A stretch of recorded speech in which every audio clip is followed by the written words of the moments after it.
Hello and welcome to The Agenda. I'm Stephen Cole. In the wake of this week's virtual summit, is now the time for China and the European Union to come together to form a new global relationship.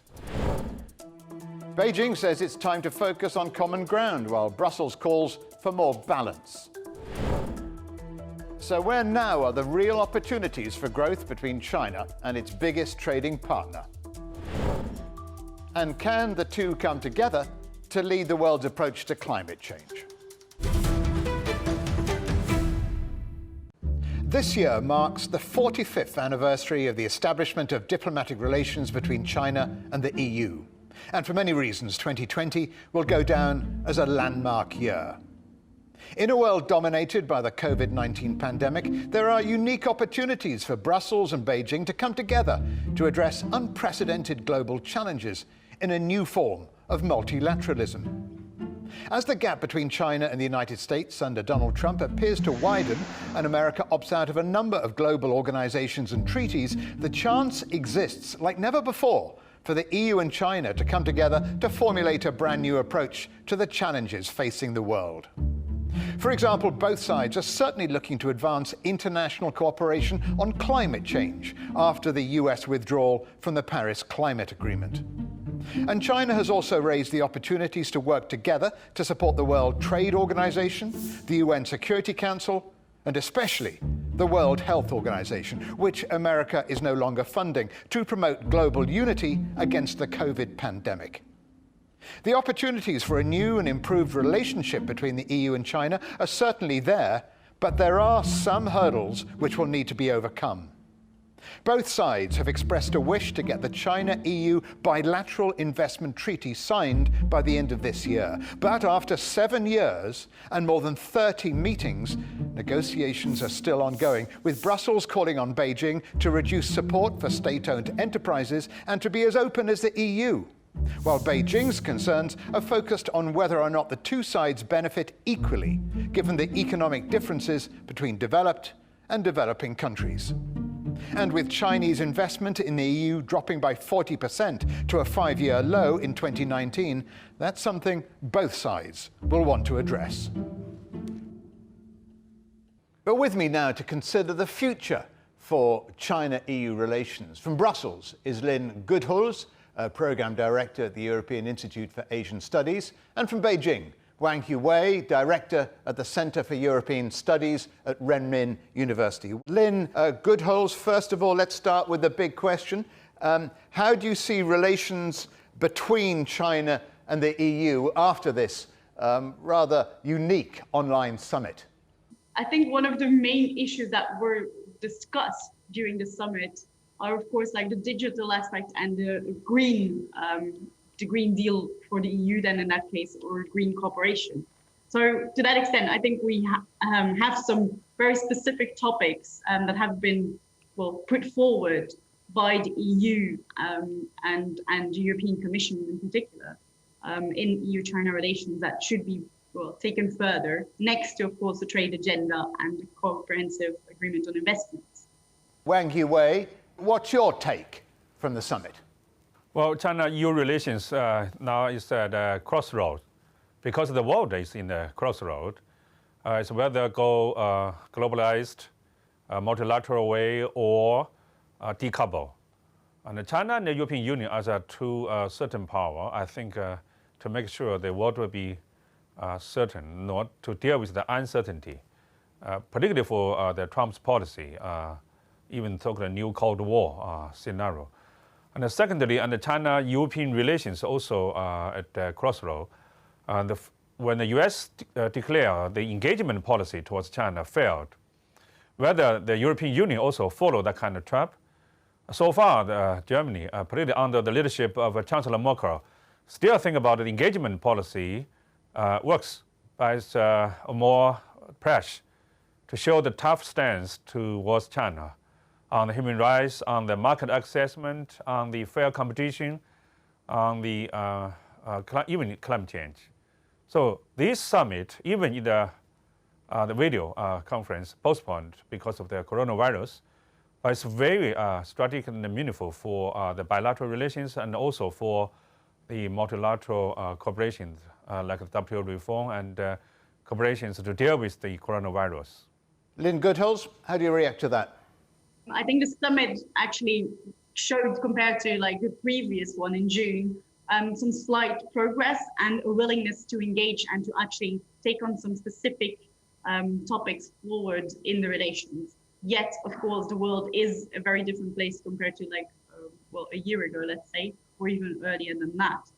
So the EU and China will have to tackle specific issues that are on the table and have been there for quite a while. So progress is needed and will be required. And for the EU and China to actually take it up to like the next level, I think some specific dialogues and some harsh language might actually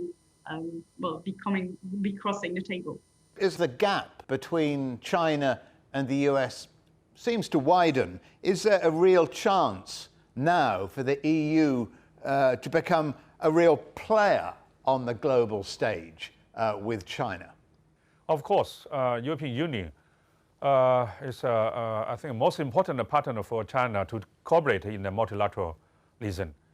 Since the United States, I think, religion thinking, Americans always want to dominate the cyber, like the globalization. If Americans cannot take a leadership dominance, and then they will have another, have an alternative approach to make the globalization thing in danger. So China and the EU, I think it's a DNA as a multilateralism, and they should work together. And even they also have some disputes in how to achieve the multilateral goals. However, the China-European Union as a first two bigger markets, and most importantly, like China is the most dynamic and diverse market, like digital. We have 900 million netizens and 400 million middle class. This is very attractive to European Union and even to the United States. And I think the European Union and China are also two civilizations. It's not just Asian civilization, even modern civilization. Multilateralism. This is a modern civilization in an uncertain world. And also China and the EU is two partnership to deal with the uncertainty, climate change, digital transformation. I think this is the new highlights of the China-European cooperations, the digital partnership and green partnership. And Lin Geothals, your reaction to digital and green, your opening comments were all about progress on green issues. Well, yes, of course, these are the topics that have also been put forward by the von der Leyen Commission when she actually took her seat. So we see like the Green Deal and the digital agenda at the European level now also translating at the external policy level of the EU and specifically with in its engagement with China. Wang Yiwei, data security. That's been a very big issue recently with Huawei and recently TikTok. China has recently unveiled its initiative on global data security. Does that go far enough? Will that satisfy Brussels? I think the China and the European approach on the data security is in converge because we all prefers that strategic autonomy. European Union now have the digital sovereignty, European Union sovereignty, which China already support, which is different with the United States. United States, as I mentioned, is want to dominate in the cyber world. So even like Huawei, now work together with Amsterdam University to help to develop the European Union's own search engine. I think if you just use Americans' Google for big data and AIs, be in trouble. So China, or we put forward the Committee of the Shared Future for Humankind, which also echoed like Chancellor Merkel 2017 and then recent years, that the destiny of Europe should be in the Europeans' hands, not just to rely on somebody else. I think in this regard, and data safety, data security, we still can cooperate to make sure that it serves for the people, serves for the national security, even for the global governance. Lin Geothals, of course, the EU already has quite stringent data protection rules in its GDPR regulations, doesn't it? Will the EU be pushing China to go for something similar? Well, of course, it will try to uphold its own system and the GDPR that is already in place, as that is already like an EU establishment to a certain extent. So I think the next question in line is going to be like the aspect of standardization, technical standards in technology and cooperation at the global level. So to that extent, I believe that both China and the EU will be putting that high on the agenda. And to that extent, there's a greater need for dialogue in general on digitalization in the digital aspect, and also like technology in general. I believe that there is a bigger need for dialogue and cooperation, and to that extent, also like the openness of dialogue in cyber field, and well, the GDPR of course also fits into that. Wang Yiwei, both parties again reaffirmed their desire to get the comprehensive investment agreement signed by the end of this year. Do you really think that's likely to happen, considering all the delays we've seen? Well, so far from the summit, that both sides reiterate the goal to finalize that kind of negotiation, because this is very crucial for both sides. Of course, many obstacles. First obstacle is about neutrality competition principle, that the state-owned enterprises in China are very strong, substitutes from the Chinese government. This is Europeans really concerned about so-called unfair competition. They need structural reform from the Chinese side. At the same time, from China also demand the Europeans open more market, like in Huawei, not in the excuse of so-called security. So market access, the fair competition, and the labor rights, these three major obstacles for we say Bilateral Investment Treaty, BIT, to finalize. But we think both sides, if you show the strategic view, I think well finalized. In what specific trading areas do you think there are real opportunities for EU-China trade? What is Beijing looking to achieve here? Well, as I mentioned, China, we prefer from quantity to quality growth of economy, like the 400 million middle class. So that reason we buy more high quality, value-added products from the European Union. China and the European Union can cooperate, like the geography indication, the deal we just signed, to make the hope that there's still lots of space to benefit each other. So not disappoint from the traditional trade. Even for the investment, the Chinese investment to European Union, it has only 2% of the whole the European Union's FDI. So it's a loss of the space. But now the more serious regulations from the European Union side, I think it's a protecting right thing. That's make China quite disappointed. Lin Geothals, where will the EU be looking specifically to create new trade opportunities? Well, I think the technology and the high-tech and financial sectors will be higher on the agenda in the next couple of years. I think to that extent also like the green and the digital aspects that have been mentioned during the summit this time, are also one of the main priorities for the EU. And that also fits into like the green and sustainable recovery after the pandemic. We can't talk about deals and infrastructure and trading without mentioning the Belt and Road, the initiative. It's had a mixed reception from individual EU countries. What does the future hold for that? Is it welcomed in Europe? Well, investments are of course welcomed if it is reciprocity, if there is reciprocity and if there is like a balance in those relationships. But the Belt and Road Initiative, of course, is one of the flagship programs and projects of the Chinese side. And Europe also has its own connectivity strategy. So trade is one of the main sectors of cooperation between the EU and China, and will remain in the next coming years or decades even. Wang Yiwei, a Belt and Road, China still interested in Europe's part to play in Belt and Road? Oh, definitely. 15 European Union member states signed an MOU to jointly build BRI with Chinese government.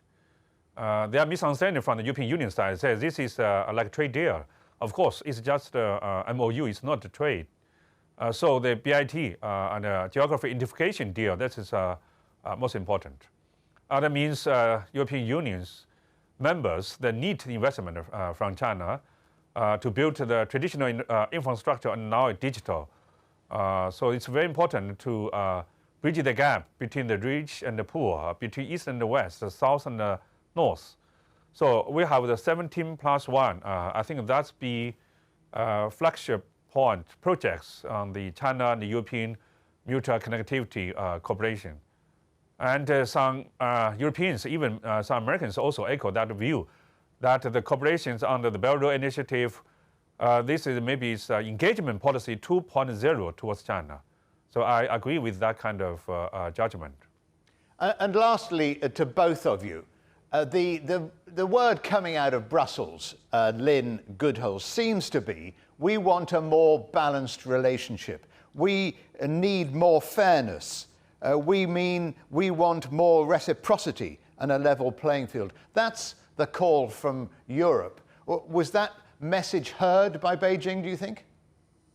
I do think so. As of course, like to achieve the finalization of the comprehensive agreement on investments, there is a need for this. On the other hand, also like the aspect of like market access is the key. It has a key role to play. So I do think that China, or Beijing in particular, has been listening very carefully. And if they want an investment agreement to be finalized soon, they will have to be listening. So lastly, Wang Yiwei, do you come away from this summit with a positive and optimistic outlook for the relationship between Brussels and Beijing? Well, definitely positive, and for three reasons. Firstly, they show more convergence, even shared understandings, consensus, not just about each other, even about the globalization per se, multilateralism and bilateral investment treaty negotiation also be highlight, which gave more hope for the high quality cooperation, the digital and green partnership. And also they respect each other for the differences. They show the willingness to continue the dialogue on human rights, like in Xinjiang and Hong Kong. Actually, this is not a traditional human rights. They also concern about data safety, security, because China used with big data, we use AI, use so many high technologies for the safety. But the European Union very prefers the privacy. They consider about this is a new human rights. So that's maybe we should reach the consensus in setting the new standards and the rules in the digital world. And the China-European Union should work together, and we are working together. Wang Yiwei, Director of the Center for European Studies at Renmin University, and Lin Geothals, Program Director, European Institute for Asian Studies. Thank you both very much for joining us on The Agenda. You're welcome. Thank you. Still to come here on The Agenda. Time to trade. We'll be examining where the real opportunities lie for China and the EU.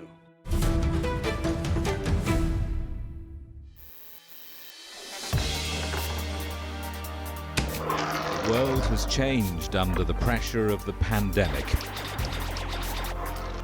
For many of us, life is returning to some kind of normal.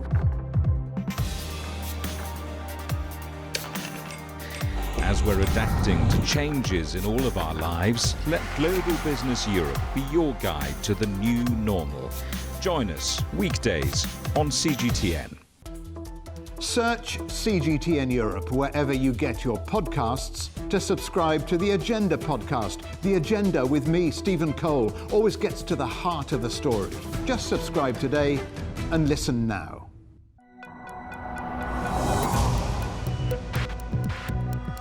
Each day, there are millions of stories. Each one can open new perspectives, new possibilities, wherever you look. We are there to see, discover, explore. We put the pieces together to find what really matters to you, all around the world, all around the clock.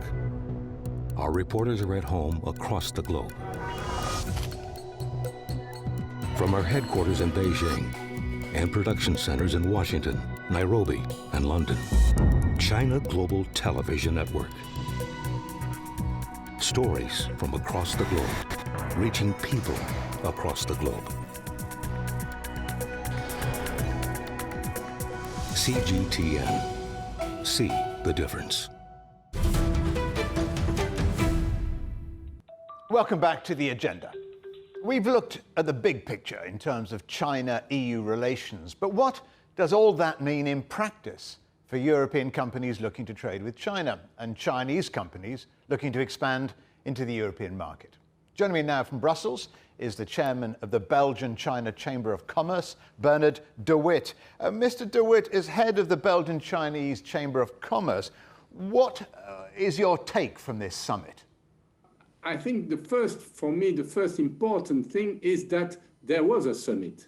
If you see that this year, by my knowledge, there was no such a summit between China and Japan, between US and China. I see that there is, for the second time, the leaders this year meet. Of course, it was a summit limited, but I think it's not for a question of politics, but more just purely of the pandemic. But the fact that the summit took place, I think, is important because it is of utmost importance that top leaders can have dialogue on so many important issues, among which issues concerning business between EU and China. What are the business opportunities for Europe in China, and what specific trading areas should we be looking at? Trade opportunities, there are, and there are plenty. China is a huge market. China has plenty of possibilities for companies from Europe, being very big companies, but also medium-sized companies. China is not an easy market. There are many competitors, Chinese competitors, other foreign competitors, but the opportunities are there. And the best example is that even though we sometimes complain about market access and so on, we are still there. We are still active on the Chinese market. So that is the first point we have to mention. Second thing is that there are huge opportunities. The green industry, for instance, China is making a big effort in having a green energy policy. There are opportunities linked to that, and with the knowledge of European companies in that field, they have opportunities to distribute their product, to distribute their technology in China. So there are opportunities. We are pushing our members still to go to China, but you need to know the market. You need to make the effort to better understand it. And I think that is maybe also something we sometimes between EU and China lack, is a kind of respect for each other, to listen to the other, to try to understand how the other is thinking, how the other is reacting, in order to be better on the market. How important do you think good relations are, trading relations between Europe and China? The reason I ask is, if there were very strong trading relations, then how much could that contribute to a global economic recovery post the pandemic? Well, I think at this time, we are all fighting here in Europe with economic problems, being the consequences of this terrible pandemic. We need to have, I think personally, the solution will not be by closing borders. The solution will not be by just remaining with our own markets, because if we close our borders to the others will do the same to us. So that will not be the solution. What we saw these last 15, 20 years was that by opening more our borders to foreign companies, that has profited to our economies globally, that has profited to the fact that we could fight more efficiently against unemployment. And so I think personally that by being more open will give more opportunities, economically speaking, and to allow our economies to recover quickly. There are plenty of fields, digitalization, for instance, where more and more companies are active in, as well in China as in Europe. Let's put bridges. We could profit from each other's knowledge. The best example is also the famous vaccine against the COVID. I think if we were on both sides, and it's even at the world side, ready to exchange knowledge, to exchange the results of the research, we can get it much quicker. Finally, has China begun to lose interest in the EU? I'm looking at the figures that say that investment in the EU from China fell last year to a 5-year low. Why is that? I don't think China is losing interest in the EU. On the contrary, especially at a time with US-China tensions. But it is also the fact that EU has adopted stronger rules.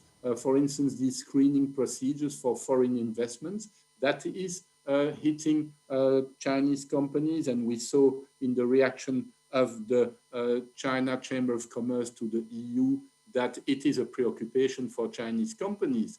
And we need to be consequent. If we say we want to have foreign investments to help our economies to recover quickly, we need also then to give the instruments allowing these foreign companies to come and set up easier in our countries. Bernard Dewit, many thanks to you for joining us on The Agenda. Thank you very much, sir. With more than €1 billion a day in bilateral trade, the EU is China's top trading partner, while China is second only to the United States as a market for EU goods and services. The two sides have been negotiating an agreement on the conditions under which companies would be able to invest in the other's economy, with the EU wanting China to open its market and end what it says are discriminatory laws. As one of our guests said, European companies are still active in China's marketplace and would like even greater involvement.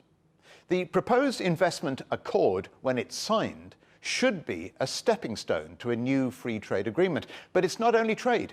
China and the EU want now to work towards agreement on climate change, although there are some disputes on how much carbon emissions they should reduce. Both sides do agree, though, it's important to act within the Paris Agreement, especially in the absence of the US.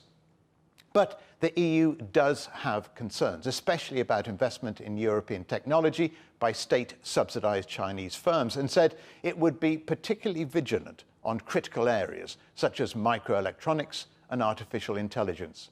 So it seems now is the time China and the EU might be ready to stand together to protect multilateralism and promote cooperation in a greener and more digitally focused economy.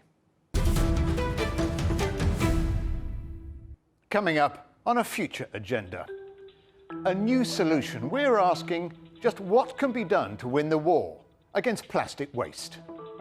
Don't forget, for more agenda content, you can visit our website or you can follow us on Twitter and Facebook. But for now, from me, Stephen Cole, and all the Agenda team in London, it's goodbye.